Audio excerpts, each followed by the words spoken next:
She was massive, her pregnancy making her look even larger. The thought of dealing with him while raising a baby alone, constantly seeing her 9-month belly, was unbearable. He stared at me with contempt, a smug smirk on his face as if he'd been expecting this moment all along. Even though I had anticipated this outcome, I wasted no time. I hurried to my room, grabbed the divorce papers I had prepared, and came back, holding them out to Ethan without hesitation. His expression shifted from arrogance to shock. "What's this? Where did this come from all of a sudden?" he asked, clearly caught off guard. I met his gaze, my voice steady. "Well, it was your idea, wasn't it? Just sign it. I'll be submitting it tomorrow." His face turned crimson, embarrassment, anger, or maybe both. He clenched his jaw, eyes burning with resentment. "Watch closely," I warned, my voice unwavering. "You're going to regret the way you treated me, the way you looked down on me. Let me introduce myself. My name is Rachel. I'm 27, a housewife. But 2 years ago, my life was different. I worked at a mobile company, fresh into the corporate world. That's where I met Ethan, my boss. I was 25, eager to learn, and he, 3 years older than me, seemed like the kind of man who had it all together. Ethan was patient, knowledgeable, and always willing to guide me. I was grateful for his help, and soon, we became close, friends first, then something more. Dinners after work turned into long conversations, stolen glances, and late-night messages. When he finally asked me out, I was over the moon. It was my first real relationship. Honestly, I had never been interested in dating before. It's a little embarrassing to admit, but I had always been more fascinated with fictional characters than real men. But watching my friends get married one by one made me feel like I was falling behind. So when I fell for Ethan, I held on tight, promising myself he'd be my first and last love. Everything moved fast. A year later, we were married. Ethan was handsome and well-liked, especially by our female colleagues. I was proud to be his wife, soaking up the congratulations and well wishes from everyone around us. I was truly happy. At least, I thought I was. I had no idea what was coming next. The day after we registered our marriage, I casually asked Ethan, "Now that we're married, you expect me to quit my job, right?" I meant it as a joke. I wasn't expecting his answer. "I've always wanted my wife to focus on the home," he said, his voice firm but calm. "Don't worry. I can take care of us with my salary." I froze. "What? But you never said anything about that before." He had never once mentioned expecting me to quit. I had taken this job on my father's advice, worked hard to build my career, and now I was supposed to walk away from it overnight? I wanted to argue, to explain why it wasn't fair. But Ethan's cold, unwavering gaze made me stop. "I should have told you earlier," he admitted, "but it's too late now. Starting tomorrow, you're done with work. I'll handle the transition." His words hit me like a punch to the gut. My head spun, my chest tightened. It all felt too sudden, too final. But Ethan had always been my boss, and now, in a different way, he still was. I had no choice. Without a chance to say proper goodbyes, I left my job. I told myself it was fine, that this was what marriage required. So, I threw myself into my new role, taking care of the house, cooking, making sure everything was perfect for Ethan. I made all his favorite dishes, hoping for some kind of recognition, some small sign that he appreciated my effort. But he never said a word. One night, he asked, "Is my jacket clean? I have a meeting tomorrow." "Yes, of course," I replied, forcing a smile. He nodded, satisfied, and walked away. Just like that. Moments like these reminded me that I depended on him for everything now. I had no income of my own. Our relationship felt less like a marriage and more like a workplace dynamic. Him, the boss. Me, the obedient employee. Still, our life together was smooth enough. Until one day, I fell sick. I couldn't get out of bed. My body felt weak, exhausted. Housework would have to wait until I felt better. Ethan, however, had different expectations. He stormed into the room, frowning. "What are you doing? Get up and make dinner." He yanked the blanket off me, his voice laced with irritation. "I'm sorry," I whispered. "I just don't feel well today." Ethan scoffed. "You don't work, and you're lying down just because you're a little sick? Pathetic. His words stung. I had never seen this side of him before marriage. Or maybe I had, and I just ignored the signs. Either way, it was too much. Tears welled up in my eyes as I forced myself out of bed. I cooked dinner through my silent sobs, my heart heavy with a growing realization. This wasn't love. This wasn't how a husband should treat his wife. A few days later, something else changed. I missed my period. Panic surged through me. I rushed to the pharmacy, bought a pregnancy test, and locked myself in the bathroom. The result was positive. Tears of joy filled my eyes. A baby. Our baby. I couldn't wait to tell Ethan. That night, I stayed up, preparing a special dinner. But when he walked through the door past midnight, he reeked of alcohol, stumbling as he took off his shoes. Still, I couldn't hold back my excitement. Ethan, I have something to tell you, I said, my heart racing. I think I'm pregnant. His face darkened instantly. A child. His voice was cold, unfamiliar. What have you done? The room fell silent. I stared at him, my joy rapidly dissolving. I don't want a child, he snapped. This is the worst. If you're going to have it, you're on your own. I couldn't believe what I was hearing. My husband, the man I had loved, married, was standing in front of me, looking at me like I was a burden, like the life growing inside me was a mistake. Before I could respond, he stripped off his jacket and disappeared into the bathroom. I stood there, frozen. My chest ached, my hands trembled. That was the moment I knew. Ethan never truly loved me. And this marriage? It was already over. I ended up forcing myself to finish the chores, tears slipping down my face as I worked. It felt humiliating, but I had no choice. A few days later, something else hit me. I realized I had missed my period. My heart pounded as panic set in. Could it really be? I rushed to the drugstore, bought a pregnancy test, and hurried home. My hands shook as I waited for the result. And then, there it was, 2 clear lines. Positive. A wave of emotions crashed over me, and before I knew it, I was crying again. But this time, they weren't tears of sadness. They were tears of joy. I was going to have a baby. Our baby. I couldn't wait to tell Ethan. That night, I anxiously waited for him to come home. I had made a nice dinner, wanting everything to be perfect when I shared the news. But when he finally walked through the door, past midnight, he was a mess. The strong stench of alcohol filled the room as he stumbled in, barely able to stand straight. I was caught off guard. Ethan usually let me know when he'd be drinking, but this time, there was no warning. Still, I couldn't contain my excitement. I had to tell him. Ethan, I started, my voice filled with nervous energy. I have something to tell you. He barely acknowledged me as he kicked off his shoes. I swallowed my nerves and pushed forward. I think I'm pregnant. For a second, he just stood there, blinking at me as if the words hadn't registered.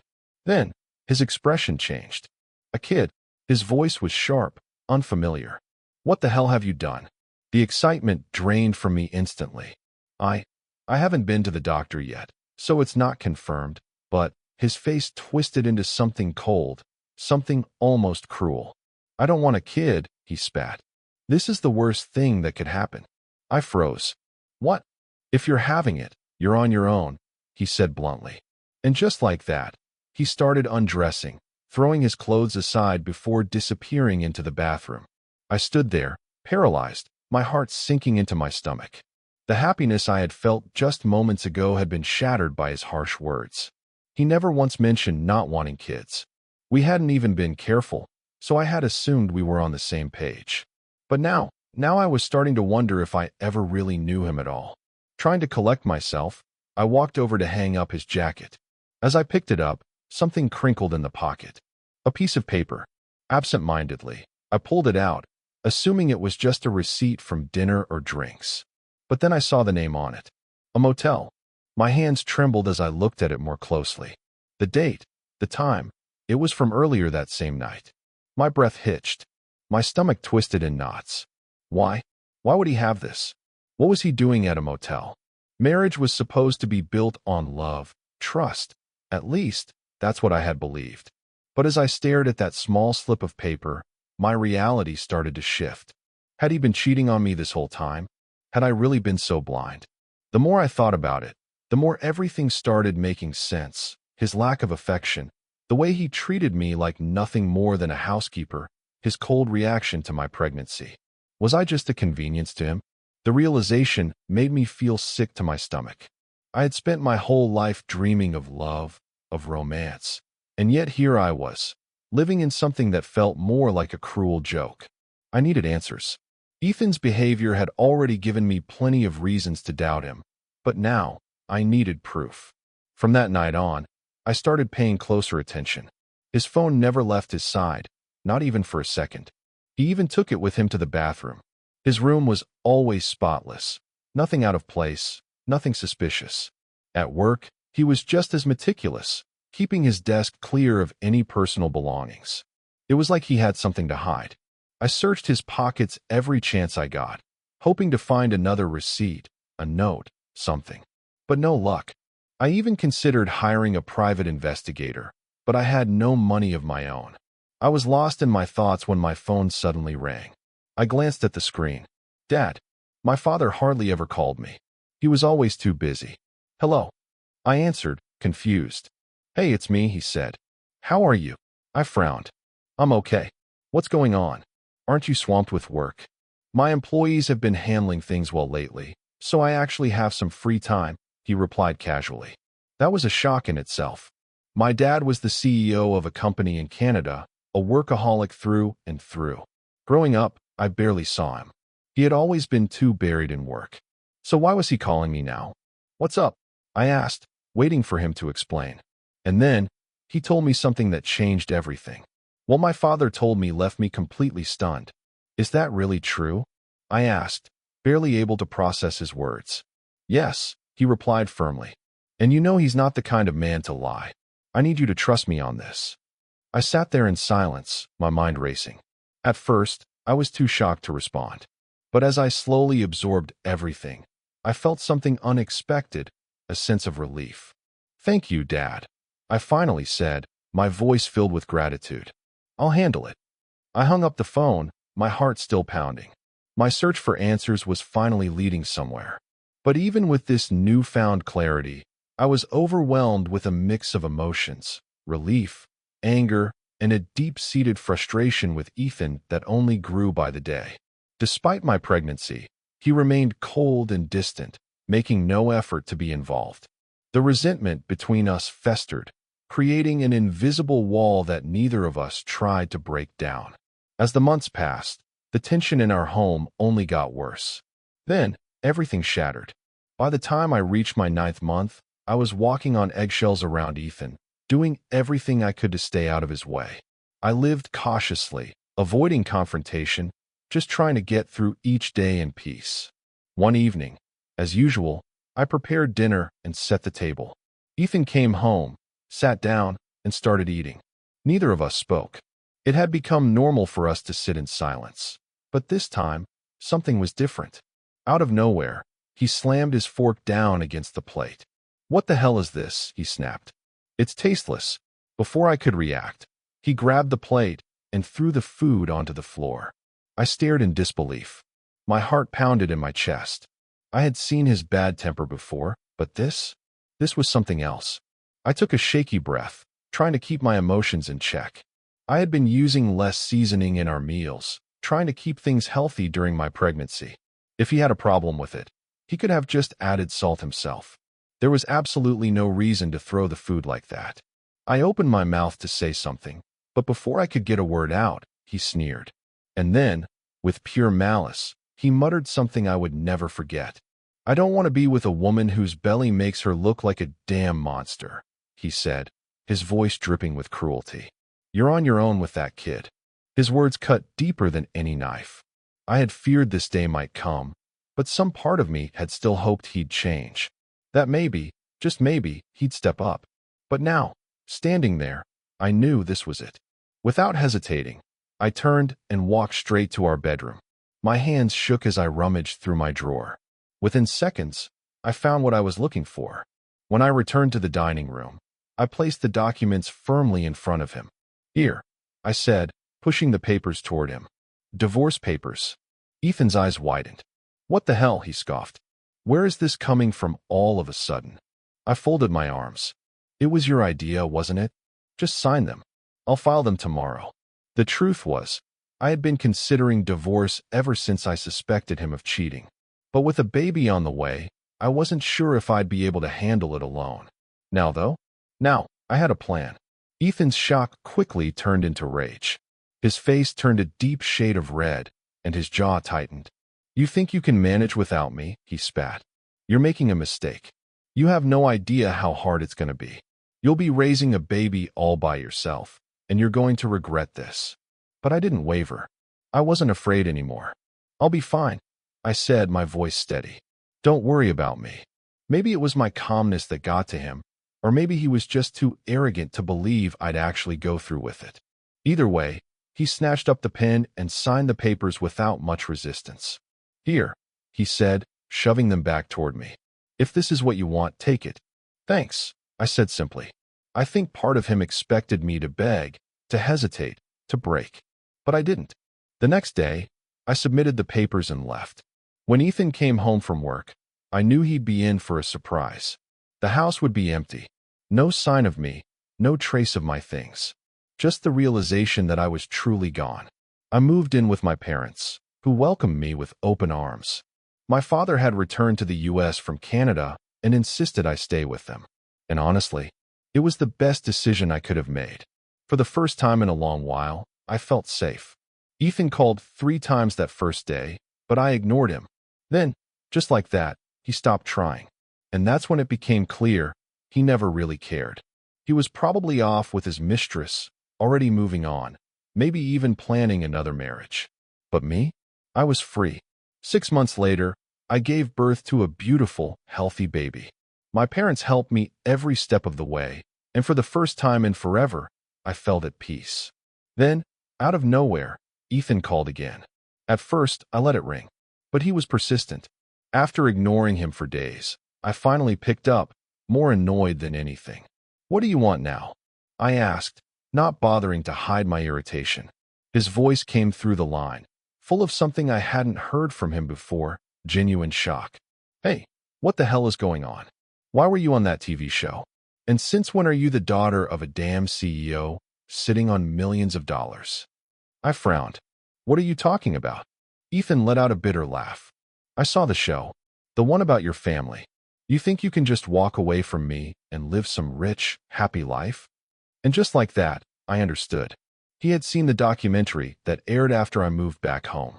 A news crew had done a feature on my father's company, and since I was staying with my parents, I had been included in the coverage. For the first time, Ethan realized what he had lost. And suddenly, he wanted to talk. After I moved back in with my family, something unexpected happened. A TV station reached out, wanting to do a feature on my father. As the CEO of a major global tech company, he was well known in the business world, and they were doing a special on the luxurious lifestyles of top executives. They filmed at our house, showcasing our family's wealth, which, as they estimated, was somewhere around $10 million. I never thought much about it. I had lived in that world before, so it didn't seem like a big deal. But what I didn't expect was for Ethan to see the show. Turns out, television has a way of reaching people you wish would just stay out of your life. When he called, his voice was dripping with disbelief and anger. Hey, what the hell is going on? Why were you on that show? And since when are you the daughter of a CEO worth millions? I smirked. Oh, I didn't mention it. Well, I also forgot to tell you. I inherited $40 million. That's why I could afford to divorce you so easily. Silence. Then a sharp inhale. What? That's not fair. Why didn't you tell me before? Half of that money is mine, right? Give me my share. I shook my head, my voice as calm as ever. You know, I'm not surprised. The moment I saw you calling, I figured it wasn't about our child. You're only interested in getting money from me. Ethan's breath hitched, but I kept going.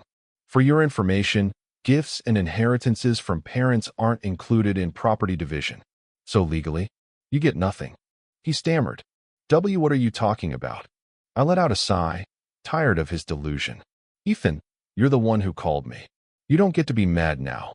Let's not forget the part where you cheated with your new wife, a junior from your company. You were with her even before we got married, weren't you? I could hear the panic in his silence. He wasn't expecting me to know. You thought I'd never find out? I continued. My father has plenty of connections in your company. One of them told me everything. Ethan finally snapped. So what? That's got nothing to do with you. I scoffed. Oh, it has everything to do with me. And since we're on the topic, I'll be demanding child support. His voice turned defensive. Stop joking. Why should I pay? You got pregnant on your own. You didn't even keep up with the housework. This is your fault. I nearly laughed at how ridiculous he sounded. The audacity. At that moment, any lingering doubt I had about leaving him vanished. How had I ever been married to this man? Ethan, I said, shaking my head. I don't care about your excuses. None of this changes the fact that you abandoned your own child. Then, almost as if proving my point, his tone shifted. His voice cracked, his arrogance replaced with desperation. I'm broke, he admitted. My wife spent all my money. Now I'm drowning in debt. I didn't say anything for a moment. Not because I felt sorry for him, but because it was just so pathetic. After everything he had done, he actually thought I'd care. You know what, Ethan? I said, gripping my phone. I don't want to deal with you ever again. I'll have my lawyer handle the child support. Don't call me, and you'll never see your child again. Goodbye. Before he could say another word, I hung up. Then, without hesitation, I blocked his number. For the first time in a long time, I exhaled deeply, feeling an overwhelming sense of relief. It was finally over. Just then, a soft cry echoed from the other room. My baby. I smiled, pushing aside the last remnants of my past, and went to comfort them. Later, I found out that Ethan actually started paying child support every month. A former colleague of mine told me why. His new wife was a huge spender, and he had racked up serious debts just trying to keep up with her lifestyle. Apparently, he thought I'd bail him out. He must have assumed I'd throw him some money after seeing the show, but when I didn't, reality hit him hard. Now, he was drowning in bills, barely making ends meet. He had left his job, assuming he'd land something better, but things hadn't worked out the way he planned. And now, he was stuck. Did I feel bad? Not even a little. I had spent years being ignored, belittled, treated like nothing. His cruel words, his selfishness, I hadn't forgotten any of it. And now, he was reaping what he had sown. Meanwhile, I was finally happy, living with my parents, raising my child without any financial worries. And the best part? My father had started talking about handing the company down to me. A fresh start, a future that was finally mine to shape. And this time, I wouldn't let anyone take that away from me.